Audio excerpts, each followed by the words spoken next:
Welcome to the Hoover Virtual Policy Briefing Series. I'm Tom Gilligan, Director of the Hoover Institution.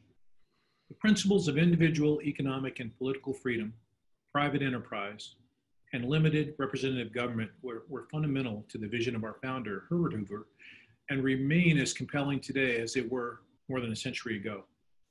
A preeminent research center, the institution has remained steadfast in its commitment to finding solutions grounded in history, data, and logic to the many difficult challenges we face. The dissemination of our work has led to significant impacts on important public policy initiatives here and around the world. These briefings provide an opportunity to hear directly from some of our distinguished scholars on a wide range of domestic and international issues. Thank you for joining us today, and I hope you benefit from the discussion. As a reminder, we will be taking questions, and I encourage you to submit yours using the Q&A button located at the bottom of your screen. Today's discussion is with Stephen Kotkin on China, Russia, and American freedom. Stephen is a senior fellow at the Hoover Institution and a professor of history and international affairs at Princeton University. In addition to conducting research in the Hoover Library and Archives for 3 decades, he is also founder of Princeton's Global History Initiative. His work encompasses geopolitics and authoritarian regimes, both in current times and throughout history. Stephen, welcome and thanks for joining us today. Thank you for the honor of the invitation. Great to be here, Tom. Great. Let's start with China. Suddenly everybody's discovered that China represents a threat to U.S. freedom. But let's back up a little bit. Why did China not liberalize politically while it went through a very aggressive plan of liberalizing economically after Mao? So China never promised that it would liberalize politically. We promised it on their behalf, and it was an illusion on our part. Communist regimes, even when they are zombies ideologically, retain the Leninist structure, which is a single party monopoly throughout all institutions. The problem with this is you cannot be half communist. You're either communist or you're not. When they begin to liberalize politically, what they discover is that people don't want to remain inside a single party to debate. Some people want to criticize the party, and some people want to form their own political party.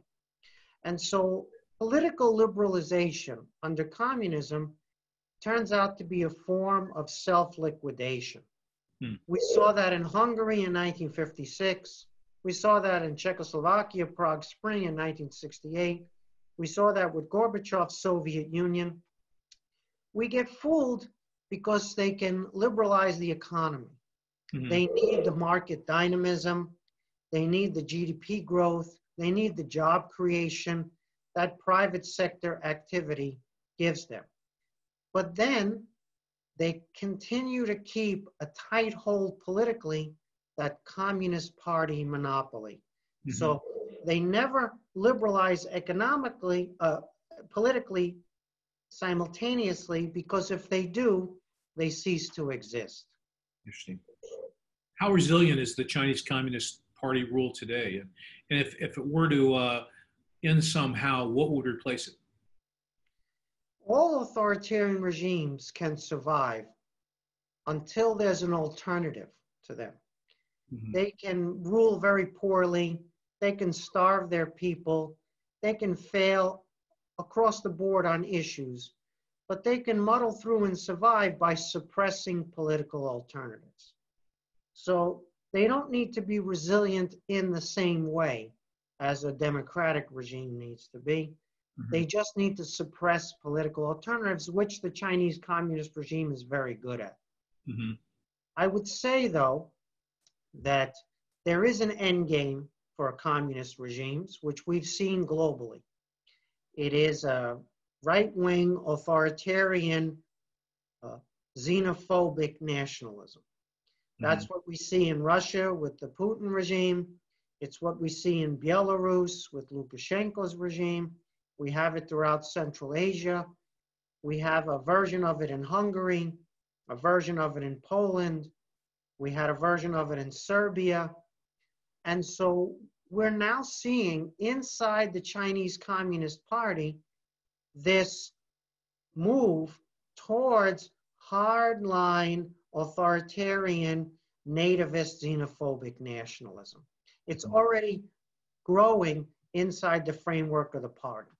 Mm-hmm. The challenge for the Chinese Communist Party, they might be happy to have a right-wing, authoritarian, xenophobic nationalist regime. Mm-hmm. They might be fine with that, but to get there, they have to go through something called Gorbachev. Mm-hmm. That's the stage they don't want to see, because that's the collapse and implosion potentially. Mm-hmm. So that's why they're stuck. They're stuck refusing to liberalize politically because they don't want to go through that Gorbachev stage to get out to the other side, which is the Putin stage. Yeah. So there's a hybrid nature to the Chinese communist regime. You'll also notice, Tom, that even though they liberalize economically, it's not a linear process. They also get worried because people grow rich. Entrepreneurs, dynamism in the society and the economy create alternative sources of power. Mm-hmm. People have their own wealth and they want to make their own decisions. And so the Communist Party is threatened by the very economic liberalization that it needs for the growth and the job creation. Mm-hmm. So we see opening the economy, and then we see strangulation of the private economy. Nice. They insert Communist Party bosses into private sector companies. They close off some of the funding for the private sector and push the funding towards the state-owned enterprises that they control better. And then they need the job creation again, and so then they open a little bit more again, the economic side. But the political side, if they open up, it's suicide. Got it. Stephen, some people say that America's confrontation is with the Chinese Communist Party and not with the Chinese people. Do you agree with that delineation? No, I don't. The Chinese Communist Party is a very nasty regime, and it is the regime that we are confronted with today.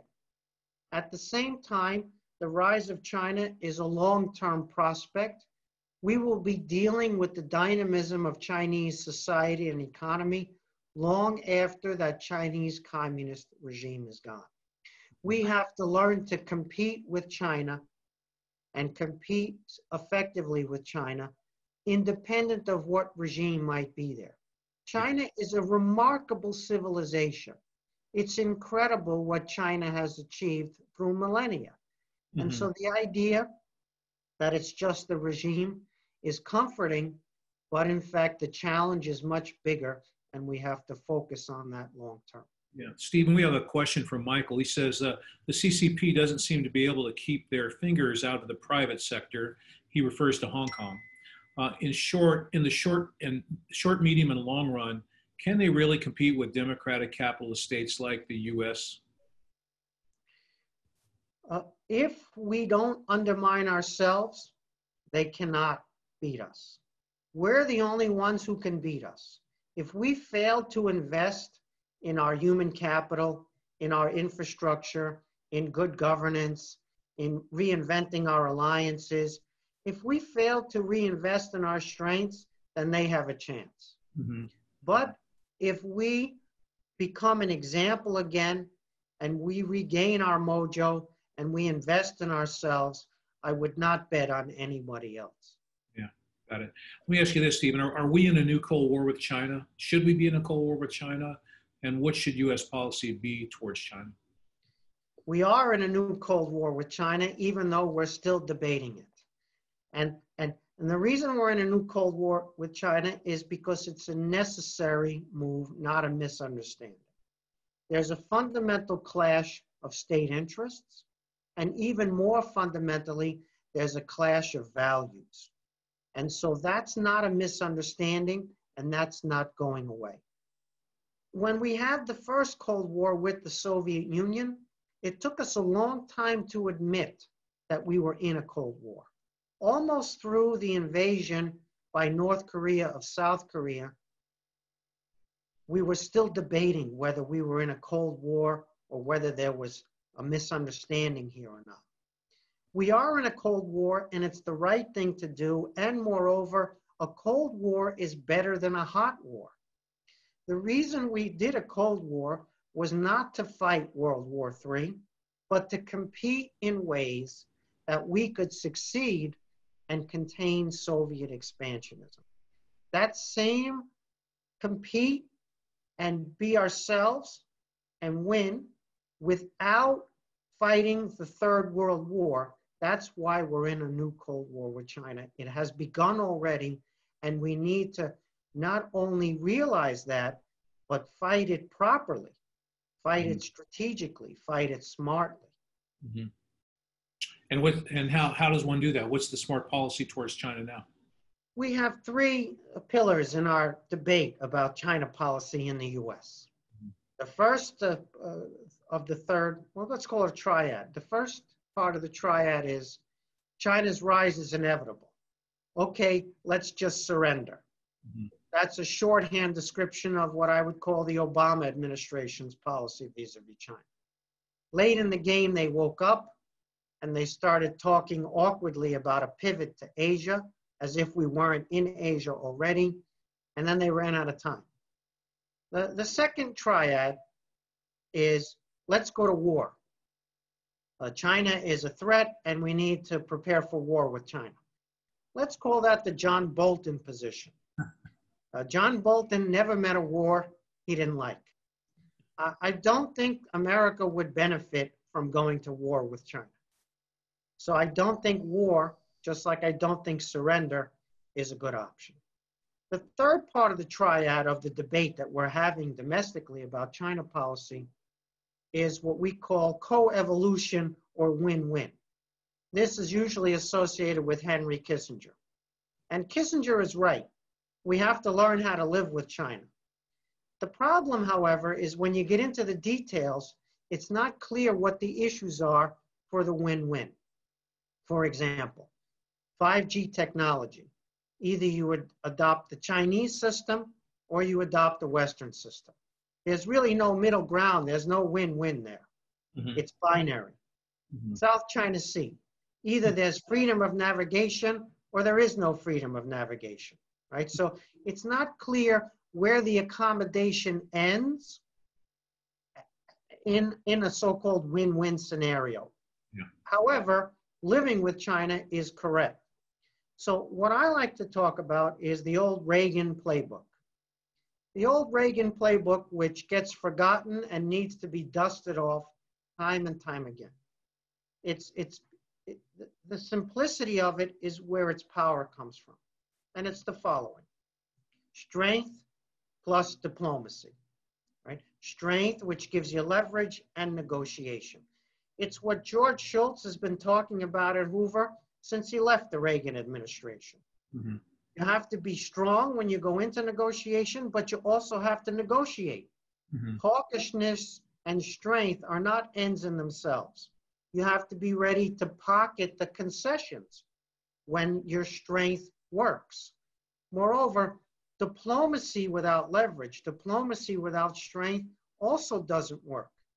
So we need to get a State Department back. It needs to be reinvented, and we need to invest in our diplomacy. But we also need to invest in deterrence and recapture deterrence, not for deterrence sake, but as I said, for the negotiation end of the Reagan playbook. Strength plus diplomacy, strength plus negotiation. That's the playbook on China. Yeah. Before we leave China, let's just ask very specific questions. Hong Kong and Taiwan. Michael asked a question: is a Chinese invasion and reintegration of Taiwan inevitable? I'll further that by asking, is it inevitable that Hong Kong be subsumed entirely within the rubric of the rules of mainland China? No, it's not inevitable. And we can do something about it. And we need a smarter policy, and we need a public discussion about what's at stake. So when you look over China's challenges, they have 6 challenges around their periphery: Manchuria, Inner Mongolia, Xinjiang, where we have the concentration camps, Tibet. Those are four of them. Those are predominantly ethnic challenges to China's rule. Manchuria was overcome just by Han Chinese flooding it. Inner Mongolia was overcome by Han Chinese settlers flooding it. Xinjiang is now being so-called pacified with these concentration camps. And Tibet, of course, also is effectively in lockdown. Those are all significant challenges to the regime in Beijing, but far more significant challenges are not the ethnic ones, but the political ones, Hong Kong and Taiwan. And we need to understand that we can play a role here. Taiwan was supposed to become politically integrated with China once they got economically integrated. It was a version of our own delusion. Our delusion was if we integrate China economically, it reforms and becomes more like us politically. China's delusion was if we integrate Taiwan economically, they'll want to become part of China politically. But of course, the Taiwanese have moved farther and farther away from identification with the Chinese regime on the mainland. This is especially true for the younger generation. So the status quo, from the point of view of Beijing, has failed. The status quo of pretending they're not independent when they are de facto independent. That has failed because Taiwan is drifting farther away. So we need to be very concerned about actions that Xi Jinping's regime might take vis-a-vis Taiwan. It's not an amphibious invasion across the strait. It is more possibly an economic collapse where they use their economic leverage, they use the economic integration to force Taiwan to its knees. And then they say they're intervening militarily to rescue the Taiwanese people from the economic collapse that the mainlanders have themselves perpetrated. That's the kind of stuff I worry about. We need to be talking about what's America's role and commitment there. With Hong Kong, we have granted them special status. Now, the Chinese Communist regime in Beijing is violating its own agreement of one country, two systems in imposing this external security law. We shouldn't remove the status, the special status of Hong Kong, because that only achieves the goal that Beijing has, which is to eliminate the one country, two systems and just make it one country, one system. We should be punishing Beijing, not punishing Hong Kong for what they're doing in Hong Kong right now. Yeah. Stephen, last question on China. I was going to move on, but this question is just too keen not to ask. It's from Lei. It says, Dear Dr. Kotkin, huge fan here. As a historian, have you ever seen or met a neoliberal superpower as strong as China? China not only has a huge GDP, it has also developed a totalitarian regime that appears to accommodate technological development and a meritocratic and dynamic society. Have you ever seen anything like that in history before? No, we haven't. That's an excellent point. This is the wealthiest and most powerful authoritarian regime we've known in history. And usually authoritarian regimes don't get this rich. Usually we don't have opaque authoritarian regimes that accumulate this much wealth and power. Usually they undermine themselves. But at the same time, Tom, let's remember that there's never been a liberal constitutional rule of law republic that has been as powerful as the United States is in world history. I see. So just as China is unprecedented in its power, so is the United States. And we're early in this contest, and we have tremendous levers on our side, and we're the only ones who could defeat ourselves. Yeah. Stephen, let's move on to Russia. Before we do that, I want to remind everybody that I'm Tom Gilligan, and this is the Hoover Institution's virtual policy briefing with Stephen Kotkin. Many people say that Russia, unlike China, is a declining power. Is that true? Is Russia really a declining power? Yes, they are a declining power. They're a declining power with a UN Security Council veto. They're a declining power with one of the two biggest nuclear arsenals in the world. Mm-hmm. They're a declining power with a geography that puts them in Europe, the Middle East, and the Far East simultaneously. So they're a declining power, certainly in economic terms, the 11th or the 12th or the 13th biggest economy in nominal GDP, depending how you measure. But however, they're formidable in the kind of levers of power that they have, most of which are historical legacies that they inherited from the Soviet Union, Russian Empire. But so the decline is real, but the power is also real. Mm-hmm. Let's talk just briefly about U.S.-Russia relations. Why do they appear to be so bad? Why is there so much tension, and how do you see U.S.-Russia relations evolving in the near term? Once again, this is not a misunderstanding. People keep telling me that, we just need to talk to them. We just need to understand them better. We just need, the previous administration was bad. We're smarter. We'll reset Russia relations. We'll do a better job. We'll come to an understanding. In fact, there's a fundamental clash of state interests, and even bigger than that, there's a fundamental clash of values with Russia. The Mm-hmm. highest US value is freedom, often understood as freedom from the state. The highest value in Russia is the state. You couldn't have more diametrically opposed value systems there. So the bad relations are not an accident, they're not a misunderstanding. Having said that, we can manage the differences better. Mm-hmm. Just because you have differences doesn't mean you have to have confrontation all the time, right? Managing difference is called diplomacy. Once again, it's the strength plus the negotiation. You revive the deterrence, you show that you can punish bad behavior, but at the same time, you have a negotiation process so that you can reward behavior modification.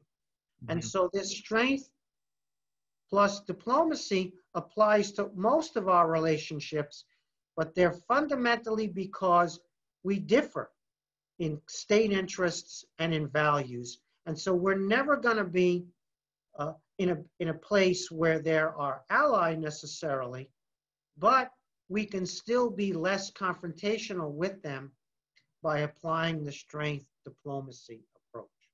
Got it. Before we turn to the U.S., there are several questions here. David, Leonard, and Paul basically ask your opinion about the Trump administration policies towards China and Russia. Are they what they should be? And another David asked, do you think President Biden's policies towards China and Russia would be different, and if so, how? Unfortunately, I don't think the Trump administration has a policy towards China and Russia. It has individuals on different sides of the debate who have a lot of infighting, and it has a president who can't really make up his mind and doesn't follow through on some of the statements he makes. What you have are good instincts. The instincts meaning we have to do deals even with our adversaries, but you also have, let's say, improper follow-through or inability to follow through and close those deals to American advantage, right? Mm-hmm. We're not looking for deals just for deal's sake. We're looking for deals that support American interests. Right. As far as the Democratic Party, there's no evidence right now of a sophisticated, superior China or Russia policy in Democratic circles. Let's remember, they were in power only 4 years ago, and things weren't so rosy then. Yeah. And so they have some thinking to do if they want to claim to have a superior policy, either on Russia or on China, and they don't have much time if they plan on using the power that they may inherit, depending what happens in November. So as a society, we need to root any policy vis-a-vis China and Russia in a broad consensus of the population. We live in a democracy. Policy just doesn't come from a really brilliant paper at Brookings Institution or at AEI, let alone Hoover. policy comes from your ability to articulate it, to explain it to the American people, and to get a bipartisan consensus to implement it, because the American people are behind it. And that's what we did, for example, under President Reagan. And so policy is bigger than just an administration. It's a societal level challenge, and it involves a lot more work than just, but the policy papers we're seeing from the Democratic side right now don't necessarily inspire tremendous confidence, even as we see floundering in the Trump administration and foreign policy. Got it. Got it. I want to remind everybody you're listening to Hoover Senior Fellow Stephen Kotkin. You can find more research by Hoover Fellows at our website, hoover.org. Let's turn to our own country now, Stephen. And you and I were talking the other day, and you made an interesting comment. I'm gonna try to paraphrase it and let you kind of elaborate on it. You said, heretofore, if one wanted to study Maoist philosophy, you had to learn Chinese language and read the writings and the books that were written by the Chinese people on Mao's thoughts. You then said something like, now Americans can learn it by just observing what's going on in the streets of our country. Okay, did I get that kind of right? And can you elaborate on what you were trying to say when you told me that? Yes, I used to study struggle sessions and re-education camps and all the rest when I went to the Hoover Library and Archive. Now I just either turn on the television or I participate in campus discussions. There are some real issues that need to be addressed in American society. The issues that are being raised are not fake issues, they're real issues. The question is, how do we address them? We need to engage. We can't be afraid to engage. The key, however, is on what terms do we engage on these difficult, necessary issues. Let's take the question of diversity, right? We hear a lot about the need to be diverse and to take diversity into account. The problem with this discussion for me is that everything is diverse except the category diversity itself. The category diversity is a kind of imposition of one understanding, and many other ways to understand diversity are out of bounds. So in my view, we need to open up that category and we need to make diversity itself diverse. So just to clarify, Stephen, to make sure everybody understands what you're saying, and I don't want to put words in your mouth, you're saying the current understanding of diversity, as it's being used in the debate, has to do with racial and ethnic diversity. There are other types of diversity, like viewpoint diversity, that are neglected in that conversation. Am I getting that right? That's exactly right. This is not a displacement. This is not an either or. I'm not trying to force out other definitions of diversity. I'm trying to open up the term. Okay. So when we admit military veterans to the campus, people who've served in our armed services, and they come to a college campus, they have very different life experiences and they bring very different perspectives, and that diversifies our campuses. And once again, this is not at the expense of other understandings of diversity. We're not trying to say that our understanding of diversity needs to trump the other ones. We're trying to say, let's take diversity seriously and let's open up the category. You know, there are lots of other categories here that we need to also open up. Inclusion, for example. We hear a lot about how we need to be more inclusive on our campuses. Well, we just finished at Princeton University rejecting almost 40,000 students in the admissions process, admitting only about 1,000 and change for the coming year. So I don't understand how that's inclusive. To me, it looks like we're an elitist institution and we're exclusive. When we hire faculty, we get 100, 200 applications, but we don't consider most of them worthy of being hired at our institution. And then once we hire the person, we talk about inclusiveness. So for me, the category inclusiveness has to be opened up, and I want to talk about excellence. Because we're not admitting just anybody. We're not hiring just anybody.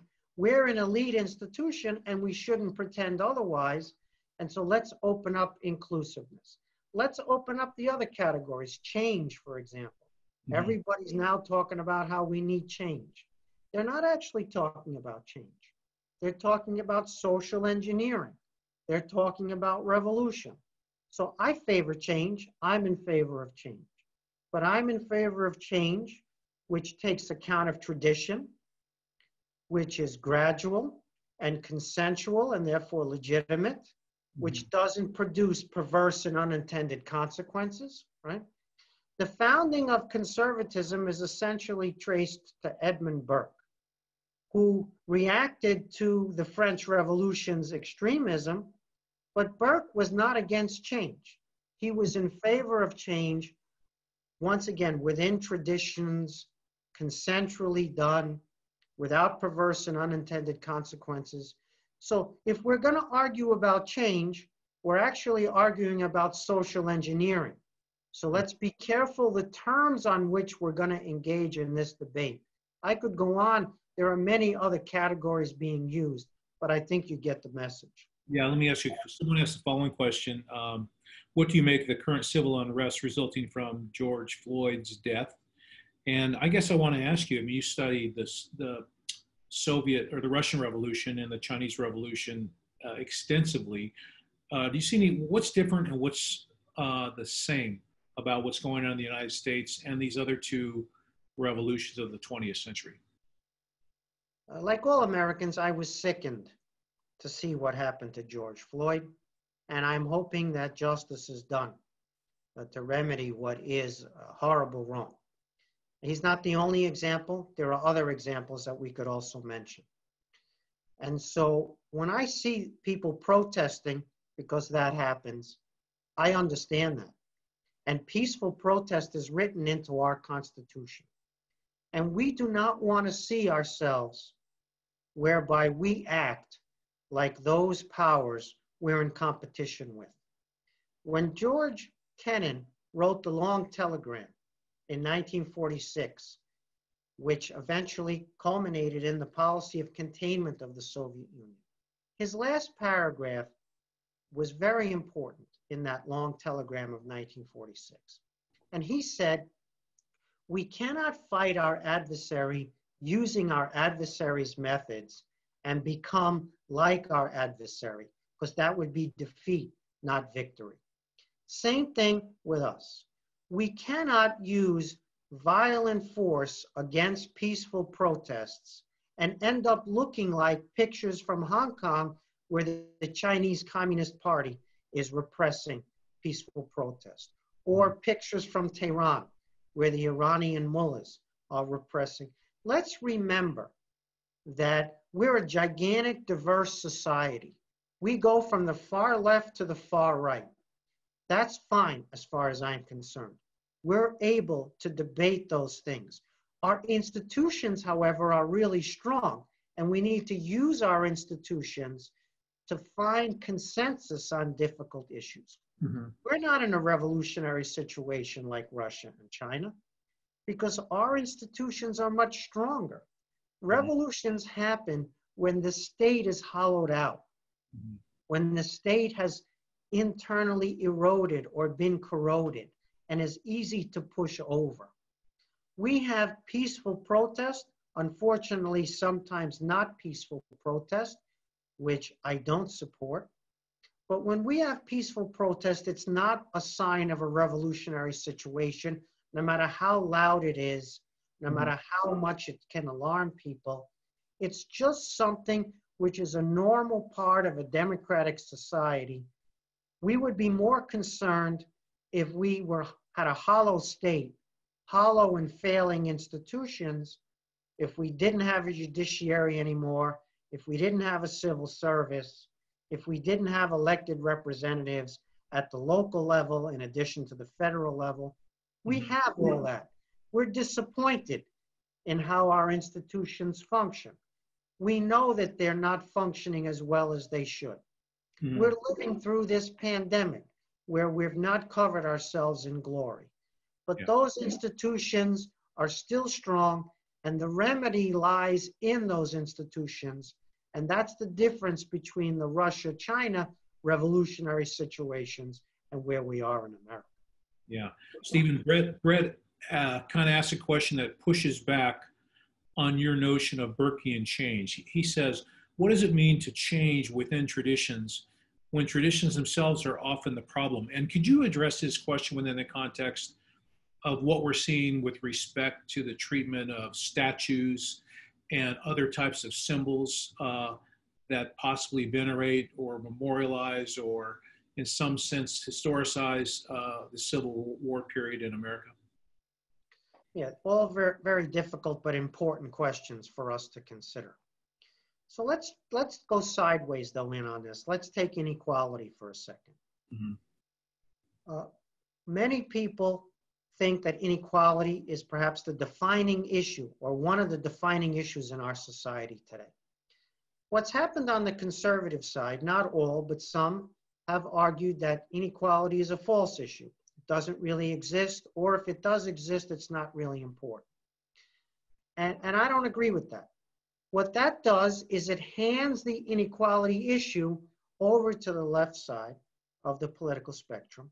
And it's a very galvanizing issue, and moreover, it's a real problem. Milton Friedman, if you go on YouTube and Google Milton Friedman or look up Milton Friedman on any video, you'll see that he spoke quite often and eloquently about inequality. Of course, he did not speak about inequality of outcome. He spoke about inequality of opportunity. You cannot achieve inequality of outcome. If you try to achieve inequality of outcome, you'll fail and you'll produce perverse and unintended consequences. But inequality of opportunity is a real challenge, and we need to do much, much better on it. And so that's an issue we need to seize, and we need to talk about, and we need to come up with policies around inequality of opportunity. That's an issue that needs to be owned.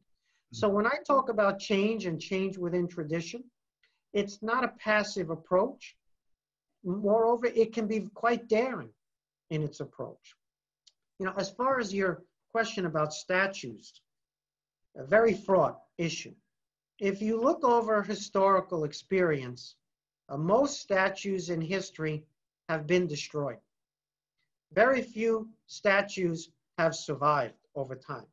It's usually because a new group comes to power, or a new empire is formed, or a new civilization displaces a previous civilization, and they smash or destroy or take down the previous cultural symbols in order to put their own up. This happens time again. Sometimes they just want the bronze and they melt things down just for the value of the materials, but usually it's a displacement of cultural symbols. I think we should be much more cautious and humble about this. We put up statues for a few reasons. One is veneration. So for example, George Washington, he owned slaves. Do we put up statues because George Washington owned slaves? Is that what we're venerating? No. We put up George Washington statues because he was our first president and a successful president. And moreover, he was a general in the Revolutionary War that made our country possible. Do we know that he owned slaves? Of course we do. We have an open society, and that information is freely available and freely circulates.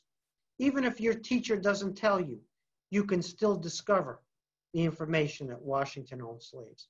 So we don't venerate every aspect of a person, and we don't venerate everything that they did, all their behavior, but we do venerate certain aspects and certain behavior. Another reason we put up statues is for reconciliation. When we've had differences, when we've had disputes that even rise to the level of civil war, it's okay to put up statues that have as the purpose reconciliation. Moreover, it's okay to put up statues that originally were designed for a different purpose, for veneration, but we can repurpose them for reconciliation. I think that monuments that exist from the past are hugely valuable as teaching moments. You can put up a monument next to one that people feel is controversial. You can put a monument of one of George Washington's slaves next to his own monument, because he did own slaves, and that is part of our history. What we saw in Richmond, Virginia was very interesting, Tom. Here goes right to your point about the Confederacy. There's a gigantic statue of Robert E. Lee, the general. It was too big to pull down. And so the protesters who protested the presence of Robert E. Lee's statue in Richmond, they instead wrote graffiti on the statue. They wrote explanatory messages or signs on the statue. Ironically, this is exactly what a commission in Virginia had recommended for Confederate era or post-Confederate era statues dealing with the Confederacy.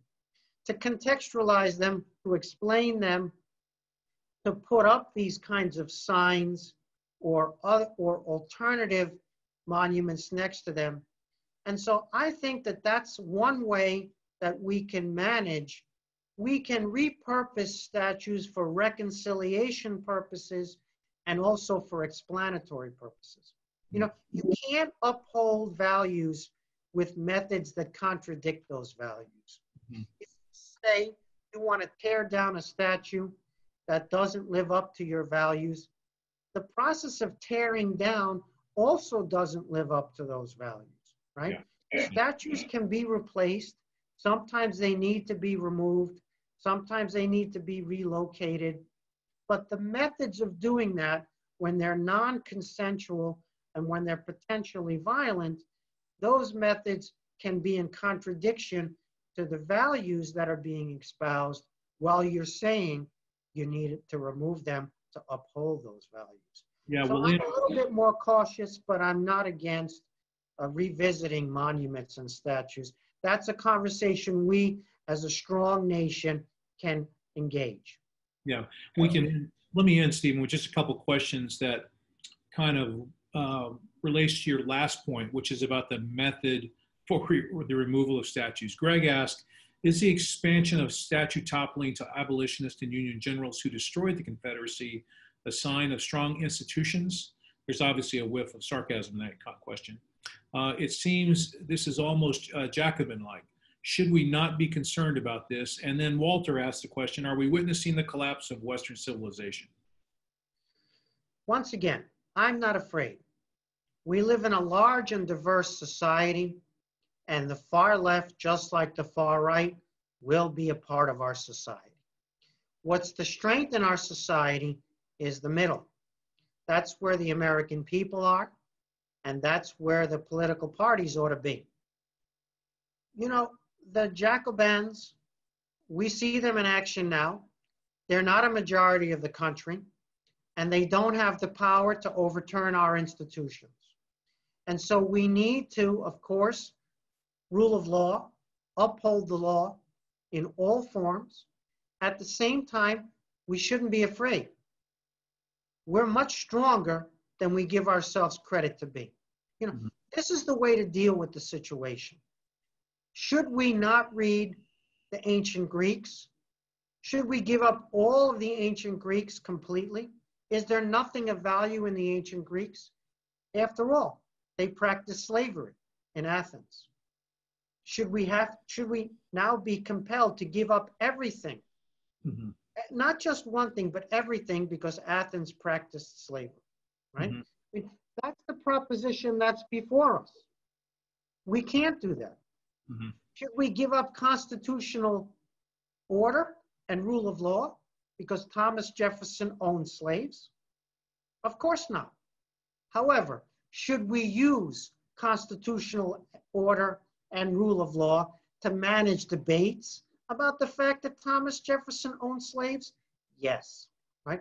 One of the things about slavery and one of the things about human rights and about civil rights and one of the things about the controversy we have now is the very institutions that were born when there was slavery are the institutions where we need to appeal to in rectifying past wrongs, like slavery or whatever it might be. The beauty of the 18th century revolution is it had this category citizen. Mm-hmm. The category citizen didn't include every American who was living on the territory at the time. It didn't include Native Americans. It didn't include the slaves imported against their will from Africa. It didn't include women. It didn't include a lot of men who didn't own property. However, over time, through struggle, the category citizen was expanded.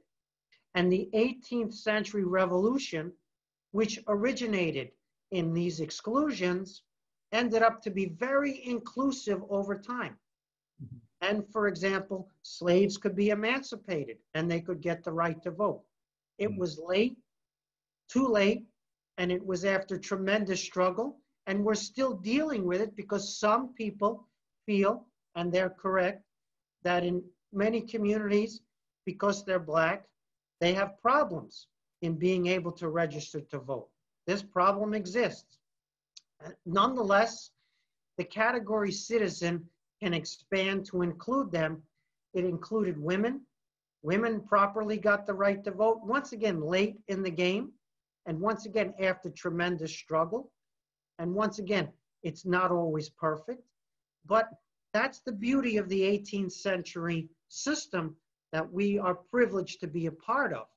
It enables more inclusiveness over time, and its values and institutions are the very ones we need to use to correct those injustices that are real in our society and that we see living out today. That's the difference between us and authoritarian regimes. Mm-hmm. Stephen, thanks for the discussion. It was wonderful. Thanks for joining us. It was my pleasure. We'll see you again soon, I hope. You bet. We are taking hiatus next week for the Independence Day holiday, but we will be back on Tuesday, July 7th at 11 a.m. Pacific time, 2 p.m. Eastern time with Shelby Still, who will be talking about race in America. Shelby is the Robert J. and Miriam E. Oster Senior Fellow at the Hoover Institution, and he has written extensively on race in American society and the consequences of contemporary social problems on race relations. His work has earned him many awards and accolades. Our discussion with Shelby will be very timely, and I look forward to seeing you then. Until then, I want to wish you a very happy and healthy 4th of July weekend. Please stay safe, and I look forward to seeing you in a couple weeks. Bye-bye.